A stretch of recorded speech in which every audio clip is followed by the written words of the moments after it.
À quand le retour des quads? Où ça, à Trois-Rivières? Ouais. Écoute, pour l'instant, c'est pas dans les plans. Je ne veux pas compter de mentir à personne, là. Pour l'instant, c'est pas dans les plans parce qu'on ne prévoit pas faire de course sur notre circuit de rallycross. Puis, ce que j'avais expliqué à Arsène, puis à la gang de quad, c'est que Attention à ce que tu vas dire. Là. Il t'écoute. Il y en a beaucoup qui nous écoutent. Je le souhaite. J'espère que je peux finir ça pour rien. Mais la raison pour qu'on ne les a pas eus dans l'événement hivernal, c'est que la glace est une surface très différente. Que nos amis du Nitro ont appris. Ils ont choisi d'aller à Calgary cette année et ils n'ont pas pu courir. Ah ouais, mais on n'a pas été chanceux, il n'y a pas eu de météo, on n'a pas eu. Il fallait se prendre de bonne heure. Il a fait moins 30 pendant 6 jours de temps dans le temps des fêtes. Fait que l'approbateur là-bas se prenait pas qu'un camion citerne pour arroser la piste? Non, tandis qu'ici, il le faisait. Ouais, c'est ça. Hands-on, qu'on disait tantôt. Exact. Mais, et la glace que tu as, ça a une limite. Ouais. Puis une fois qu'elle est partie, elle ne revient pas. C'est ça. Tu peux pas bâtir de la glace rapidement. Donc, ça, c'est la raison pour qu'on les a pas eu l'hiver. Puis l'été, ben là, on n'a pas de plan de faire rouler qui que ce soit sur une piste de terre battue.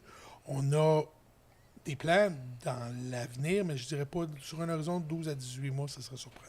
Ceci étant dit, je ne sais pas ce qui va se passer à Sainte-Geneviève cet été. On est encore en tergiversation. On avait prévu sauter une édition du Supermotor, mais là, comme il n'y en a pas eu l'hiver, on va peut-être se laisser Fait que tu pourrais inviter Ben qui voit ça. Oui, c'est ça. Absolument. Ben, absolument. Mais je On va faire un podcast en direct de là-bas.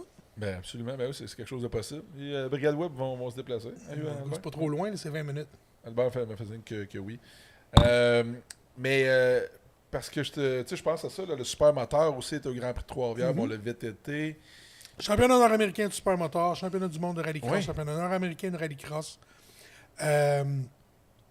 championnat Nitro RX, qui est un championnat nord-américain aussi. On a le championnat canadien de NASCAR à chaque année, championnat canadien de voitures de tourisme. On a déjà eu des courses, la Trans Am, la Grand Am, et ainsi de suite. Mais pour l'instant, on se concentre sur ce qui fonctionne bien. Puis là, on est capable d'avoir des vedettes locales qui performent bien. Oui. S'ils viennent de parler de la Grand Am, moi, j'étais encore aime ça. Puis je suis là, je t'ai impliqué beaucoup dans plusieurs séries. Puis à toutes les fois, le monde me parle de Trois-Rivières. L'année passée, Michelin Pilot allait à Détroit. Puis les gars viennent me dire quand on retourne à Trois-Rivières? Trois-Rivières, on pourrait faire une année TCR, une année GS. Les catégories. Oui. Mais le monde aime Trois-Rivières. Puis le meilleur exemple, quand on était là à Indianapolis l'année passée, Ouais. pour la dernière Ah, course, c'est ça.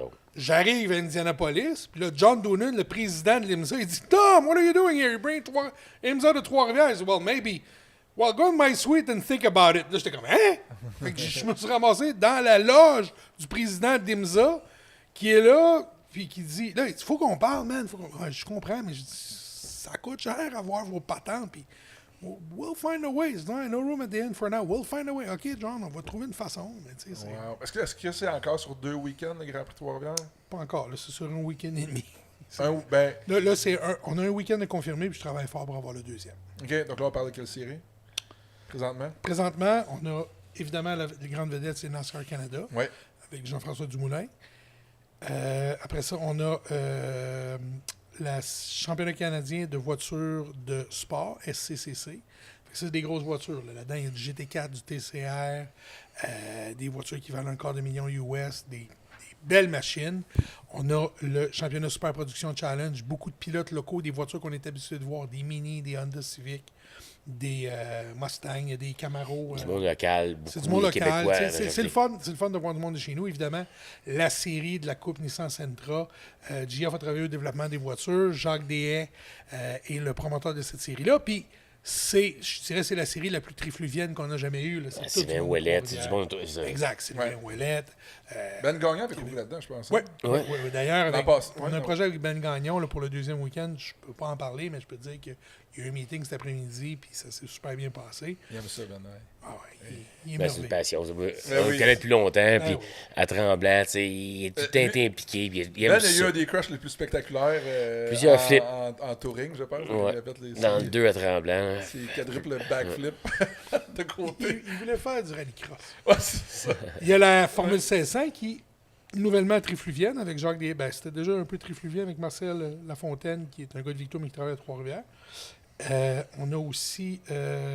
qui me manque? Il y a plusieurs séries, là. Ouais. Les légendes modifiées. Ouais, puis. Et évidemment, le défi urbain Chevrolet. Ouais. Ça, là, c'est un de mes... On a parlé des championnats du monde, tout ça, mais d'avoir le défi urbain Chevrolet chez nous, c'est vraiment un de nos accomplissements les plus remarquables parce qu'on a pris des voitures que personne n'imaginait sur l'asphalte.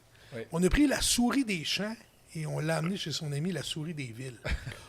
Dominique m'appelle, le Dominique Lucier aussi, les deux, puis ils veulent faire ça. Puis les deux, crime, ils ont réussi à convaincre leur monde pour faire de quoi de plus... meilleur que je pensais, même au début. Là. Ouais. Je veux dire, franchement, ça fait un méchant beau show. C'est quoi les chars qu'ils utilisent? C'est des voitures qui roulent sur la terre battue, Granby, Drummond, Cornwall.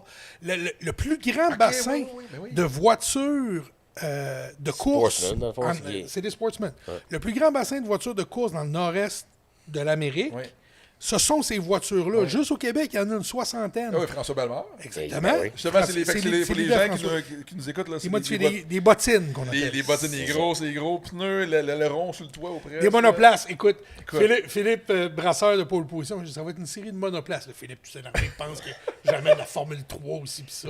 C'est des monoplaces, d'autres sont assis, les roues sont découvertes. Puis Philippe, mettons, il est plus puriste un petit peu, là. Ouais, mais il s'était rendu à mon argument.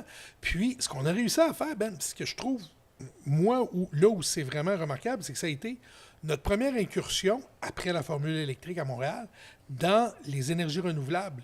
Parce qu'on fait rouler ces voitures-là, c'est des moteurs crate, c'est des moteurs que tu peux acheter chez ton concessionnaire GM, que tu plantes dans la voiture, qui sont scellés. Et on les fait. C'est un moteur qui a été développé par Ed Pink, le légendaire motoriste, en 1958. Là, on parle d'une voiture, d'un type de moteur que Elvis a roulé avec.